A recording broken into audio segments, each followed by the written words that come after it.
My name's Linda, and if you told me a few years back that I'd be juggling a baby, a remote editing job, and a crumbling marriage, I'd have laughed in your face. But here I am, 33 and barely keeping my head above water. It all started when I was assigned to edit a book by Alex Chambers, a writer who was the talk of the town back then. I remember our first call. His voice, deep and a bit rough, came through the line, "Linda, Alex Chambers. Got your notes? Let's talk shop." I was professional, of course. "Sure, Alex. Chapter 3, the pacing feels off. And the character of John, he needs more depth." There was a pause, then a chuckle. "Straight to the point, huh? I like that." That was our routine. Long calls, discussing his book, characters coming alive between us. Then one day, he threw me a curveball. "Your voice, Linda, I don't know, calming. Fancy meeting over coffee? Talk about the book face to face?" I was taken aback, but curious. Sure, why not? So we met, and things clicked in a way I didn't expect. Fast forward through a whirlwind romance, and I found myself married to Alex Chambers, with a little girl, Lily, to complete the picture. Life was a dream, at first. Alex was charming, attentive. But when Lily came, and I switched to working from home, things started to shift. It started small. Alex, usually brimming with ideas, hit a dry spell. One night, as I was putting Lily to bed, I heard him cursing at his laptop. "Nothing. Not a damn word comes to mind," he shouted. I peeked into his office. "Hey, what's wrong?" He spun around, his face a mix of frustration and despair. "This book, Linda. It's like pulling teeth. I can't get the words out." Without thinking, I sat down next to him. "Let me take a look." That night, I ended up rewriting half of chapter 4. Alex read it, his eyes widening. This is good, Linda. Really good." A spark of pride flickered in me. But it was soon overshadowed by a new routine. I found myself spending nights at the desk, transforming Alex's jumbled thoughts into coherent chapters. He'd hover over my shoulder, nodding and occasionally mumbling, "Yeah, that's good." One evening, as I wrapped up a chapter, Alex leaned in and kissed my forehead. "Couldn't do this without you, babe." I smiled, but it didn't reach my eyes. I was tired, worn out from balancing my work, Lily, and now, Alex's book. I felt like I was losing myself in the process. As weeks turned into months, my role as the secret backbone of Alex's writing solidified. I was the one breathing life into his characters, crafting the twists and turns of his plots. But outside our home office, I was just Linda, Alex's wife. One day, as I was tidying up the living room, Alex walked in, phone in hand. "Hey, Linda, my publisher loved the latest chapter. They think it's some of my best work." I forced a smile. "That's great, Alex." He didn't notice the strain in my voice. "Yeah." I told them I've been working hard on it. I bit back a sharp retort. "Working hard?" It was my words, my nights spent agonizing over every sentence. As Alex's book neared completion, my resentment grew. I was the muse he never acknowledged, the ghost in his success story. I remember confronting him about it one night. "Alex, don't you think I deserve some credit? I've practically written half the book." He looked up, surprised. "What? Linda, come on. It's my name on the cover. That's how it works." I stared at him, disbelief and anger swirling inside me. "So, my work, my words, they mean nothing?" Alex sighed, running a hand through his hair. "You're helping me, Linda. That's what partners do. But it's my book, my career." I walked out of the room, my heart heavy. It was clear to me then. In Alex's story, I was just a footnote, a nameless contributor. And that hurt more than I could say. The night the book was published, I held a copy in my hands. Flipping through the pages, my words stared back at me, hiding behind Alex's name. There was no mention of me in the acknowledgements, not even a subtle hint. I confronted Alex about it, my voice trembling with suppressed emotion. You didn't even mention me. Not once. He shrugged, oblivious to my hurt.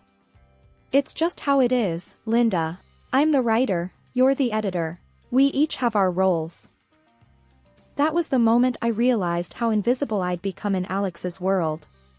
It was a bitter pill to swallow, a harsh truth I had to face. My life turned into a pressure cooker about to blow. Juggling work, Lily, the house, and Alex's demands had me stretched thinner than a dollar store rubber band. One typical Tuesday, I was knee-deep in laundry when Alex barged in, his face buried in his phone. Linda, where's my blue shirt? The one I wore at last week's reading? I pointed to the ironing board without looking up. It's right there, Alex. Ironed it this morning. He grabbed the shirt and mumbled a half-hearted, thanks, already distracted by another text. I shook my head, feeling like part of the furniture. That night, after putting Lily to bed, I sat down to edit a manuscript for work. My eyes were heavy, my brain fried. Alex strolled in, a sheaf of papers in his hand. Hey, can you look at these? I need your magic touch. I glanced at the clock. It was already past 10. Alex, it's late, and I've got a pile of editing for work. He frowned, his voice rising. But this is important, Linda. My publisher's waiting. I sighed, taking the papers. Fine, but this is the last time, Alex. I can't keep doing this. He scoffed, what's the big deal? You're just sitting at home all day. I snapped. Just sitting at home? Really, Alex? Between Lily, the house, and your never-ending book needs, I barely have time to breathe. Alex rolled his eyes. Dramatic much? I'm the one with the real job here. That stung. Real job? I'm an editor, Alex, not your personal assistant. He shrugged, clearly not getting it. Whatever, just do what you can. I worked on his manuscript, resentment boiling inside me. Each word I edited felt like a betrayal to my own work. The next day, as I was fixing lunch, Alex waltzed in, phone in hand again. Linda, I need you to draft some emails to my publisher. And book my flight to New York next week. I slammed the knife down on the counter. Do it yourself, Alex. I'm not your secretary. He looked taken aback. What's gotten into you? I exploded. I'm tired, Alex. Tired of being your invisible helper, tired of putting my life on hold. He tried to interrupt, but I plowed on. No, let me finish. I'm also a person, with dreams and a career. But you just take and never give a damn. Alex's face hardened. Fine, do what you want. I don't need your help. I watched him storm out, feeling a mix of relief and dread. But as I stood in the silent kitchen, I couldn't shake the feeling that things were about to get a lot harder. The day I uncovered Alex's infidelity felt like any other, until I stumbled upon something that turned my world upside down. I was sorting through our joint bank statements when I noticed a peculiar charge. Alex had booked a hotel room, supposedly for a fan meetup. But it wasn't a single room like usual, this time, it was a double. My heart pounded as I stared at the screen. A double room? Why would he need that? The question echoed in my mind, but deep down, I feared I already knew the answer. I decided to confront him when he got back. He walked through the door that evening, looking weary but satisfied. Hey, Linda, back from the event. It was great, he said, trying to kiss me. I dodged his kiss and held up the bank statement. Why'd you book a double room, Alex? He glanced at the statement, his face momentarily blank. Oh, that? Must be a mistake. I booked a single, like always. I wanted to believe him, but the doubt had already seated itself. A mistake, huh? Okay. Later that night, after Alex came home drunk, he crashed into bed, leaving his phone carelessly on the nightstand. A voice inside me whispered to check it. I hesitated, but curiosity and suspicion won. Picking up his phone, I felt like a detective in a bad movie, but what I found was no fiction. His messages were a maze of lies and deceit. There it was, a string of texts with someone named Julia. They weren't just friendly, they were intimate, full of plans and secrets. I scrolled through their conversations, each message a stab to my heart. Alex's words about me were the worst, calling me a fool, saying he only kept me around as a servant. Tears blurred my vision, but I kept going, screenshotting everything. Then I found the photos, Alex and Julia, together in ways that left no room for doubt. It was like watching a car crash in slow motion, horrifying, but impossible to look away. I transferred all the evidence to my laptop, a heavy knot forming in my stomach. This was more than a hunch now, it was cold, hard proof of his betrayal. The next day, I acted like everything was normal. Alex, clueless and hungover, didn't suspect a thing. "Morning, Linda. What's for breakfast?" he asked, rubbing his eyes. "Just cereal," I replied, my voice steady despite the storm inside. As he sat eating, oblivious, I studied him. This was the man I married, the father of my child, living a double life right under my nose. Anger and hurt welled up inside me, but I pushed them down. I needed to be smart, to plan my next move carefully. That day, as I went about my chores and work, part of me was elsewhere, plotting, planning. Alex's betrayal had shattered something fundamental between us. But I wasn't going to let him see me break. Not yet. I had to be strategic, to hit him where it hurt most. And for that, I needed to keep my discovery a secret, for now. It was a regular evening, Alex was lounging in his chair, absorbed in his laptop. Lily had just fallen asleep, and the house was quiet. The perfect setting for a confrontation. I approached him hesitantly. "Alex, can we talk? It's important." He barely glanced up. "Sure, what's up?" I took a deep breath, my phone recording in my pocket. "I'm burned out, Alex. Writing your books, managing the house, taking care of Lily. I can't do it anymore." His fingers stopped typing. He looked up, his eyes narrowing. "What do you mean you can't do it? You know how important this is to me." I persisted, my voice steady despite the churning in my stomach. "It's too much. I have my own work, and Lily needs more of my time. I can't write your books for you anymore." Alex's face reddened. "You can't just quit, Linda. My career depends on those books. You're supposed to support me, not bail out." I tried to sound as reasonable as possible. "Support goes both ways, Alex. I need your understanding now." He scoffed. "Understanding? I've given you a comfortable life, a home, and this is how you repay me? By backing out when I need you the most." His words stung, but I needed him to admit the full extent of my role. "I've been doing more than backing you up, Alex. I've been writing your books, and it's taking a toll on me." He stood up abruptly, his chair scraping against the floor. "You're just the editor, Linda. Let's not overstate your role here." I felt my patience waning. "Just the editor? Alex, who do you think has been coming up with the plots, the dialogues, refining the characters?" "It's been me." His voice rose in anger. "So what? My name is on those books. Without me, they'd be nothing. You're nothing without me." I edged closer, ensuring my phone caught every word. "Are you saying you'd be nothing without my writing?" He laughed, a harsh, mocking sound. "Of course not. I'm the author, but you quitting now is like a betrayal. You can't leave me hanging.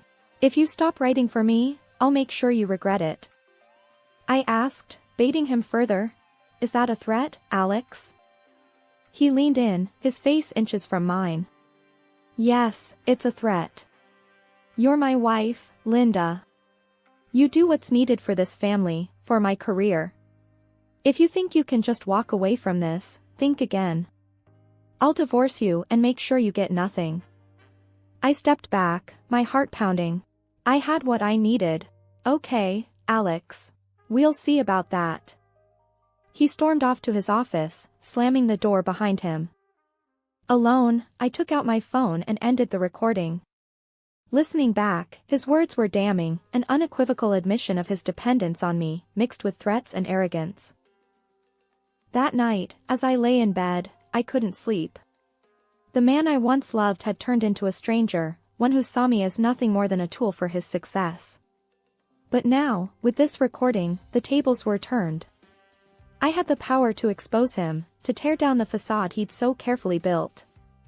My mind raced with possibilities. I could take this to his publisher, the media, or use it in a legal battle. Whatever path I chose, one thing was clear: our marriage was over, and it was time for Alex to face the consequences of his actions. The day of Alex's big press conference was my chosen moment for revelation. Clutching the recording of his admission, my plan was set in motion. Alex was oblivious, caught up in his usual pre-event frenzy. "Linda, make sure the presentation is spot on. This is huge for me," he stressed, pacing around the living room. I nodded, hiding my nerves behind a calm facade. "I've got it under control, Alex."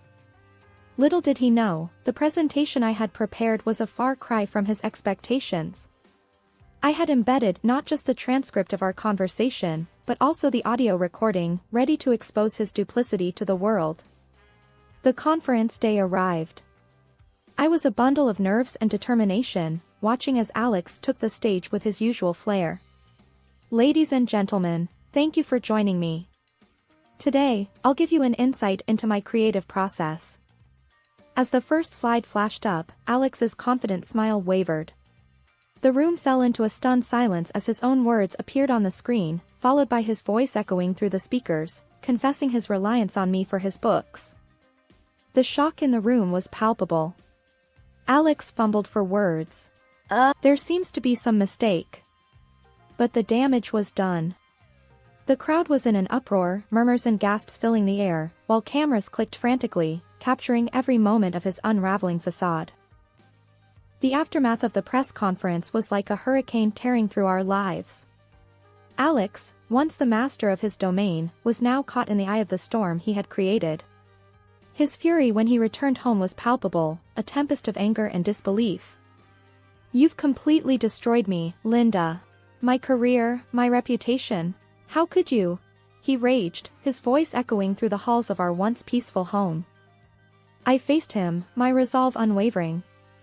"I'm filing for divorce, Alex. I can't be part of this lie anymore." His anger turned to desperation. "Divorce? You can't be serious. Think about Lily, think about what you're doing to our family." I sighed, a weight lifting off my shoulders. "It's over, Alex. I know about Julia too. The lies, the betrayal. It's all out now." He sank into a chair, his energy deflated. "Linda, I didn't mean for any of this." I shook my head.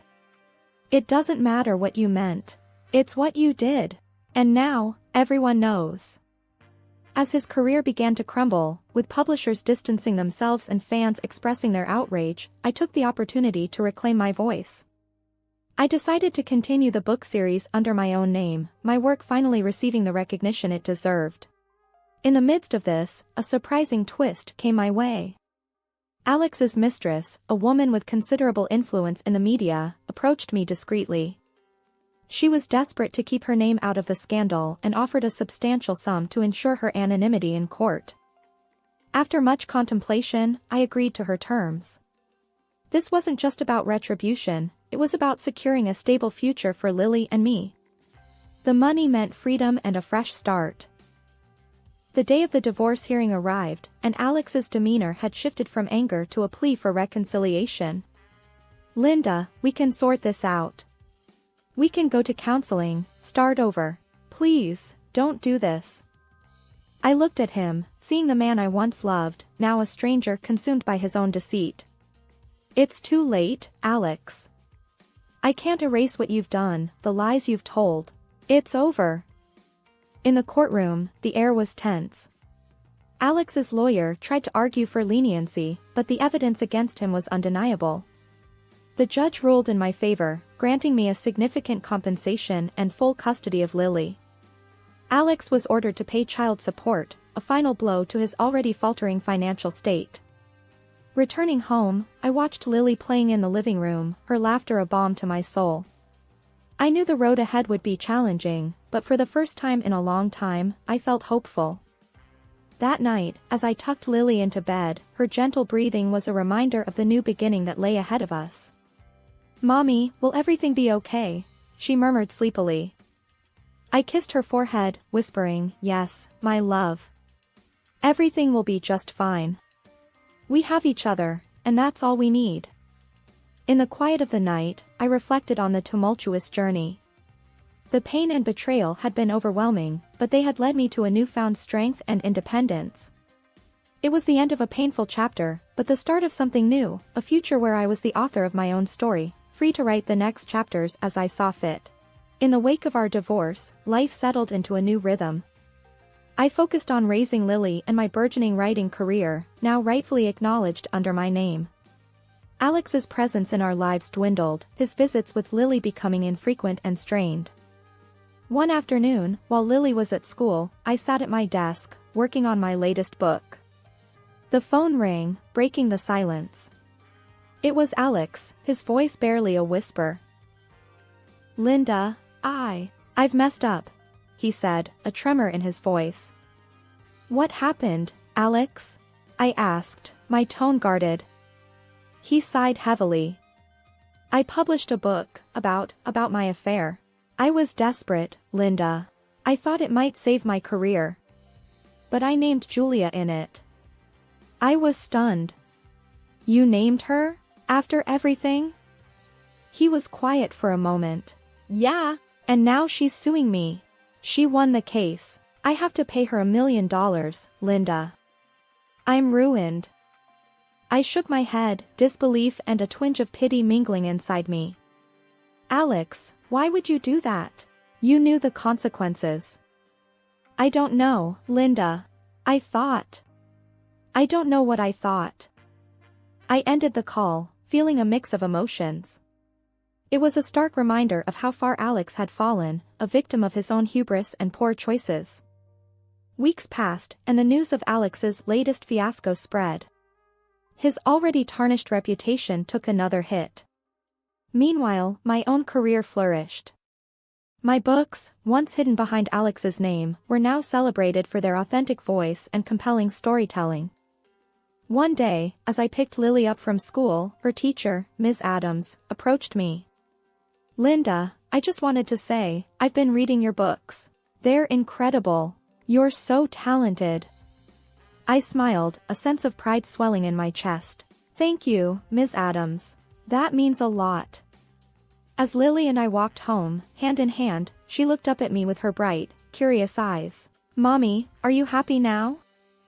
I squeezed her hand gently. "Yes, Lily, I am.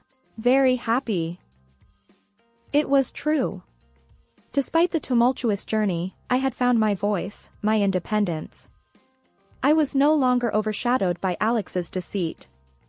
That evening, as I tucked Lily into bed, her soft voice broke the silence. "Mommy, will Daddy be okay?" I paused, choosing my words carefully. "Daddy made some mistakes, sweetheart. But he'll learn from them, hopefully." She nodded, her eyes slowly closing. "I love you, Mommy." "I love you too, Lily. More than anything." As I turned off the light, I realized that this was not just the end of a painful chapter, but the beginning of a new one. A chapter filled with hope, strength, and the unwavering love between a mother and her daughter. In the quiet of the night, I reflected on the journey. Karma had played its hand, and in its wake, left a path for new beginnings.